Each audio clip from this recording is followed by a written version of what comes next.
अस्सलाम वालेकुम नाज़रीन। मैं हूं मोहम्मद सलीम रज़ा और आप देख रहे हैं नजीबाबाद की शान।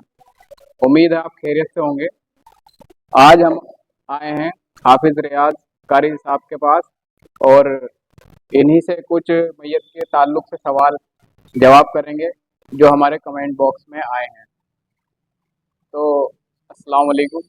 वालेकुम अस्सलाम वरहमतुल्लाहि वबरकातुहू। हम कुछ सवाल जो है करना चाहते हैं, उसकी इजाज़त है? इंशाअल्लाह अल्लाह ने जितना इल्म जितनी तौफीक दी है उसके मद्देनज़र मैं जवाब देने की इंशाअल्लाह कोशिश करूँगा। सवाल है जैसे कि किसी औरत का इंतकाल हो गया हो जी। और कहते हैं कि जिससे पर्दा है वो ना देखे, तो ऐसी हालत में कौन लोग हैं जिससे पर्दा है? ठीक है, माशाअल्लाह, ये तो आपने बहुत ही अच्छा सवाल किया है पर्दे का। एक चीज़ तो मैं खुलासा करना चाहूँगा कि अमूमन जो रिवाज है, जो मसला है वो ये है कि इंसान ये कहते हैं कि फ़लाँ औरत का इंतकाल हो गया कि इसका पर्दा है ये नहीं देख सकता, उसका पर्दा है ये नहीं देख सकता। लेकिन पर्दे का हुक्म क्या है? शरीयत ने पर्दे का हुक्म क्या दिया? शरीयत ने पर्दे का हुक्म औरत को जब से बालिग हो जाए और जब से मौत की आगोश में कब्र तक जाए, जब तक उसे पर्दे का हुक्म है, ना कि इंतकाल पर। लेकिन अमूमन इस पे लोग ज़्यादा सवाल करते हैं, तो इसमें भी यही हुक्म है। जिन लोगों से उसका पर्दा है, जो उसके गैर महरम हैं, जिनसे निकाह जायज़ है नहीं, तेरे चचेरे फुफेरे खालाजाद भाई मामूजाद भाई चचाजाद भाई, सारे भाइयों से पर्दा है उन लोगों से। और सगे भाई बहन माँ बाप, इन लोगों से पर्दा नहीं है।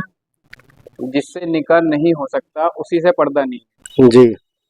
इसी तरीके से दूसरा सवाल है कि जब लोग मैयत की नमाज पढ़ते हैं, इमाम के पीछे खड़े होकर मैयत की नमाज पढ़ते हैं, तो उस वक्त कुछ लोग चप्पल पहने हुए होते हैं पैरों में और कुछ लोग चप्पलों के ऊपर खड़े होते हैं और कुछ लोग जमीन पर खड़े हो जाते हैं। तो इसके बारे में क्या कहना चाहेंगे, थोड़ा सा खुलासा? इसके बारे में मामला ये है कि जनाजे की नमाज जब हम पढ़ते हैं तो उसमें ये देखना है कि हम नमाज किस जगह पढ़ रहे हैं,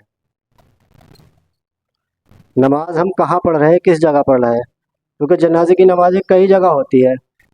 अक्सर सड़कों पर भी जनाजे की नमाज होती है, कब्रिस्तान में भी जनाजे की नमाज होती है, और बाज़ अवक़ात मौसम ख़राबी किसी ऐसी वजह से मस्जिद के अंदर भी जनाजे की नमाज होती है, मस्जिद जो खारिज मस्जिद होती है।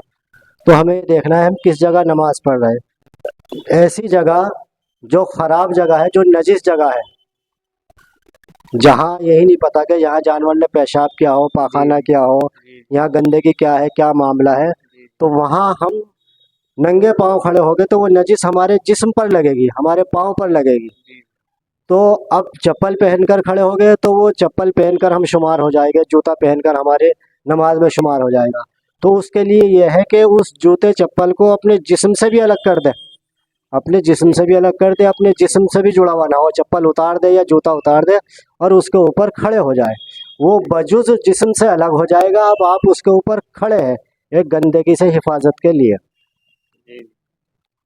इसी तरीके से दूसरा सवाल है कि जैसे कि कुछ लोग सूरह बकरा अव्वल आखिर पढ़ते हैं, उसके बारे में क्या कहना चाहेंगे?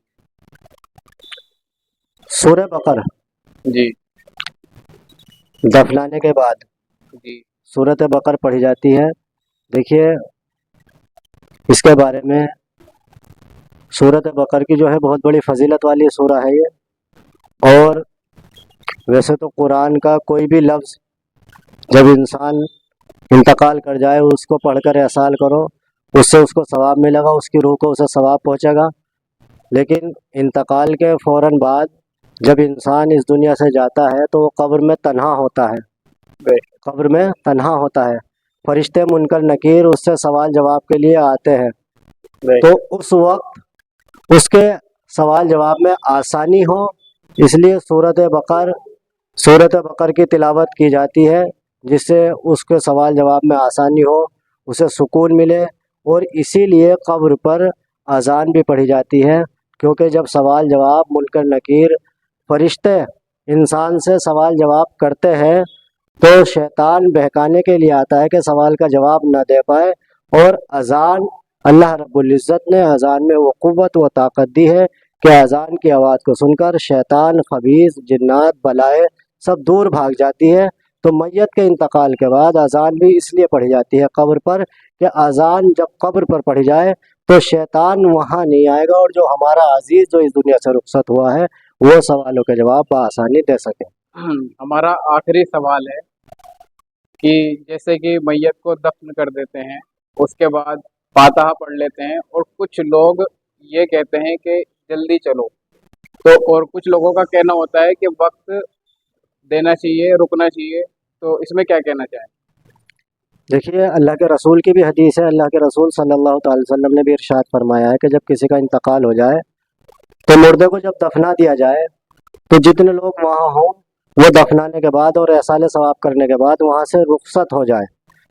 लेकिन मैयत के जो अजीज़ है, जो घर वाले हैं, वो वहाँ इतनी देर ठहरे कि जितनी देर में एक ऊँटनी को ज़िबा किया जाता है, इतनी देर वहाँ ठहरे और वहाँ कुछ पढ़े और उसके लिए दुआए मग़फ़िरत करें, एहसाले सवाब करें। माशाअल्लाह, शुक्रिया सभी सवालों के जवाब देने के लिए। आपका बहुत बहुत शुक्रिया। अस्सलाम वालेकुम। वालेकुम अस्सलाम व रहमतुल्लाहि।